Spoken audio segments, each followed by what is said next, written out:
Biyernes. nagawain at lahat ng namaslo doon sa aming bahay ay nabigyan. Sabi ng anak ng isa, para tayong Chinese. Yeah. Chinese.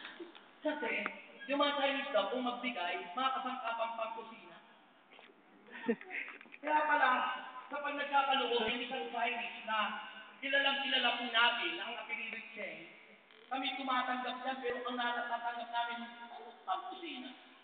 Nung nakalaang taon, nakatanggap ako sa kanya na ngayon, yung malaking jar, na nagyana ng kung ano mang dapat ilagay doon.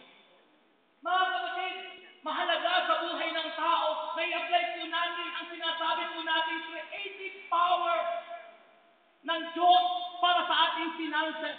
At itong creative power na ito na sinasabi po natin